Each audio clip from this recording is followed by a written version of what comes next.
भाग एक। भाषा और व्याकरण, लैंग्वेज एंड ग्रामर।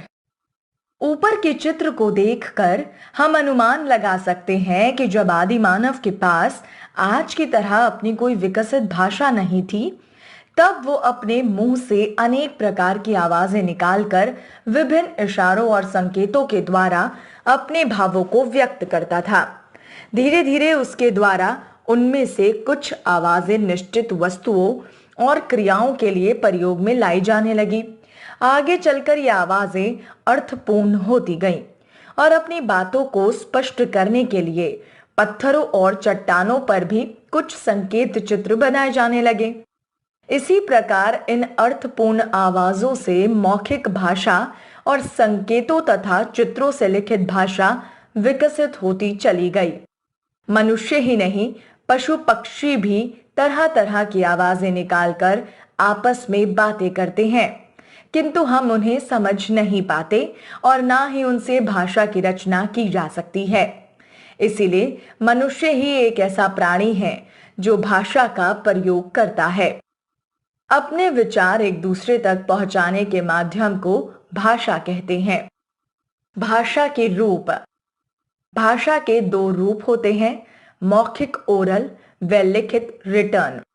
मौखिक भाषा, जब हम मुख से बोलकर अपनी बात दूसरों को समझाते हैं तो वह भाषा का मौखिक रूप कहलाता है। आपसी बातचीत, भाषण, वाद विवाद आदि के समय भाषा के मौखिक रूप का प्रयोग होता है।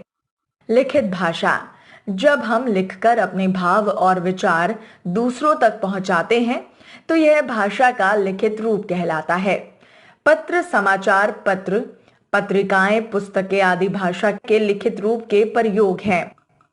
बोली, जब तक कोई भाषा केवल बोलचाल के रूप में रहती है और किसी विशेष क्षेत्र में बोली जाती है, उसे बोली कहते हैं। संसार में अनेक भाषाएं बोली जाती हैं। अरबी, फारसी, उर्दू, जापानी, चीनी, अंग्रेजी, जर्मनी आदि। भारत में भी अनेक भाषाएं और बोलियां बोली जाती हैं। पंजाब में पंजाबी, केरल में मलयालम, कर्नाटक में कन्नड़, महाराष्ट्र में मराठी, आंध्र प्रदेश में तेलुगु, असम में असमिया, पश्चिम बंगाल में बांग्ला, कश्मीर में कश्मीरी, तमिलनाडु में तमिल भाषा बोली जाती है। हिंदी हमारी राष्ट्रीय भाषा है। लिपि, भाषा को लिखने के ढंग को लिपि कहते हैं।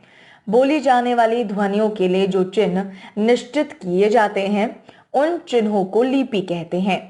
हर भाषा की अपनी विशेष लिपि होती है। हिंदी भाषा की लिपि का नाम देवनागरी है। किसी भी भाषा के वर्णों को लिखने के ढंग को लिपि कहते हैं। भाषा का नाम, लिपि का नाम। हिंदी देवनागरी, पंजाबी गुरुमुखी, संस्कृत देवनागरी, जर्मन रोमन, उर्दू, फारसी, अंग्रेजी, रोमन, मराठी देवनागरी, नेपाली देवनागरी। 14 सितंबर 1949 ईस्वी को संविधान सभा ने हिंदी को राजभाषा के रूप में स्वीकार किया था। हिंदी भारत की राजभाषा है। प्रतिवर्ष 14 सितंबर हिंदी दिवस के रूप में मनाया जाता है। व्याकरण, चित्रों के नीचे लिखे वाक्यों को पढ़िए। बंदर पेड़ पर बैठा है, सही। पर है बंदर पेड़ बैठा, गलत। लड़कियां खेल रही हैं, सही। है खेल लड़कियां रही, गलत। वाक्यों में शब्दों को कहीं भी रख देने से वाक्य नहीं बनता। जैसे पर है बंदर पेड़ बैठा, यह वाक्य नहीं है क्योंकि इसका अर्थ स्पष्ट नहीं है। यदि हम कहें बंदर पेड़ पर बैठा है तो अर्थ स्पष्ट होता है। शब्दों के सार्थक व क्रमबद्ध समूह को वाक्य कहते हैं। शब्द या वाक्य का रूप, अर्थ या प्रयोग सही है या नहीं, इसका ज्ञान हमें व्याकरण के द्वारा होता है। प्रत्येक भाषा के कुछ नियम होते हैं।